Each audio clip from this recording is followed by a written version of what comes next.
Psalm 78. Tell the coming generation, a maskil of Asaph.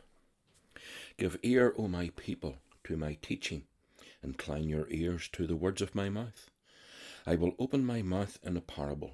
I will utter dark sayings from of old, things that we have heard and known, that our fathers have told us. We will not hide them from their children, but tell to the coming generation the glorious deeds of the Lord, and his might, and the wonders that he has done. He established a testimony in Jacob, and appointed a law in Israel, which he commanded our fathers to teach their children, that the next generation might know them, the children yet unborn, and arise and tell them to their children, so that they should set their hope in God, and not forget the works of God, but keep his commandments, and that they should not be like their fathers, a stubborn and rebellious generation, a generation whose heart was not steadfast, whose spirit was not faithful to God. The Ephraimites, armed with the bow, turned back on the day of battle.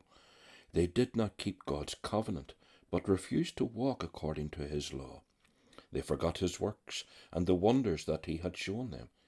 In the sight of their fathers he performed wonders in the land of Egypt, in the fields of Zoan. He divided the sea, and let them pass through it, and made the waters stand like a heap. In the daytime he led them with a cloud, and all the night with a fiery light. He split rocks in the wilderness, and gave them drink abundantly, as from the deep.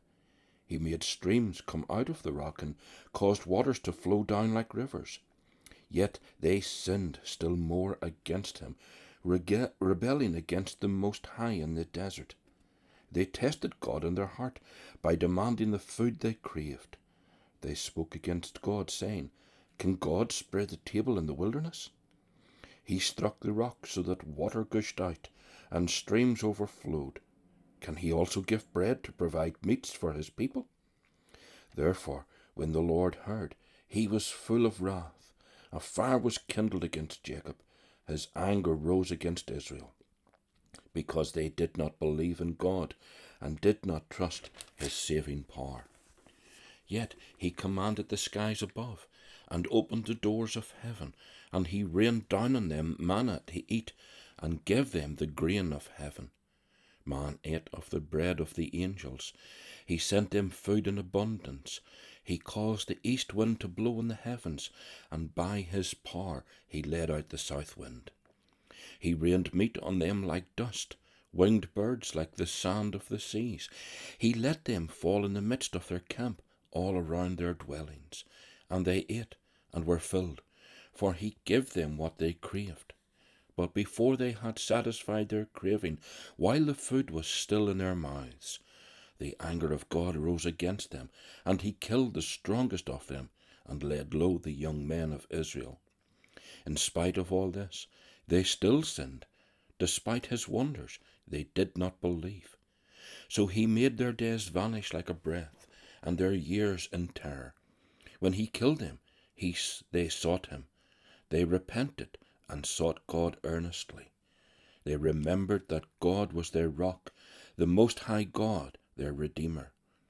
But they flattered him with their mouths. They lied to him with their tongues. Their heart was not steadfast toward him.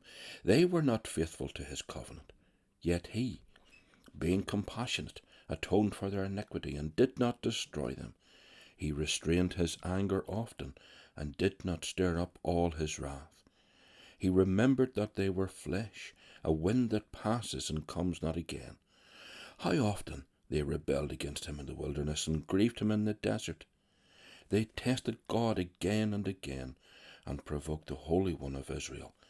They did not remember his power, or the day when he redeemed them from the foe, when he performed his signs in Egypt, and his marvels in the fields of Zoan. He returned their rivers to blood, so that they could not drink of their streams. He sent among them swarms of flies, which devoured them, and frogs, which destroyed them. He gave their crops to the destroying locusts, and the fruit of their labour to the locusts. He destroyed their vines with hail, and their sycamores with frost. He gave over their cattle to the hail, and their flocks to the thunderbolts.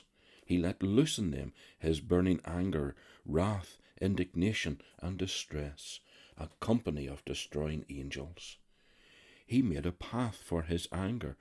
He did not spare them from death, but gave their lives over to the plague.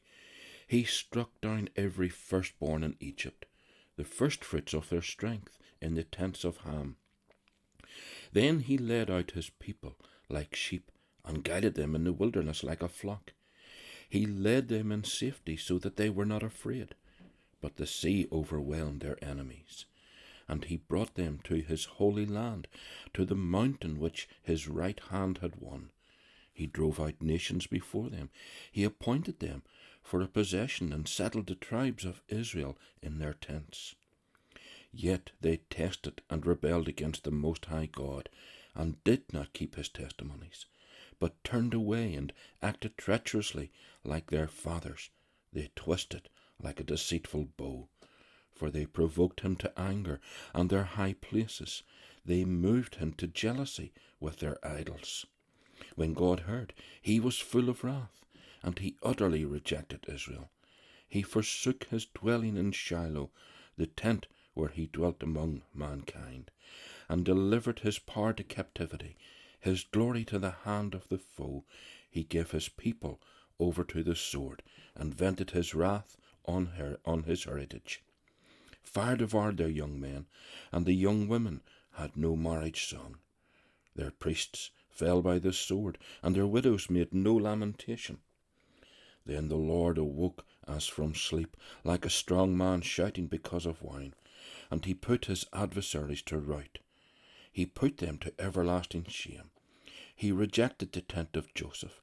He did not choose the tribe of Ephraim, but he chose the tribe of Judah, Mount Zion, which he loves. He built his sanctuary, like the high heavens, like the earth, which he has founded forever. He chose David, his servant, and took him from the sheepfolds.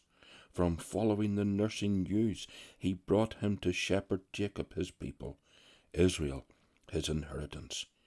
With upright heart he shepherded them, and guided them with his skillful hand. Amen, and we trust that the Lord will bless this reading to all who hear it.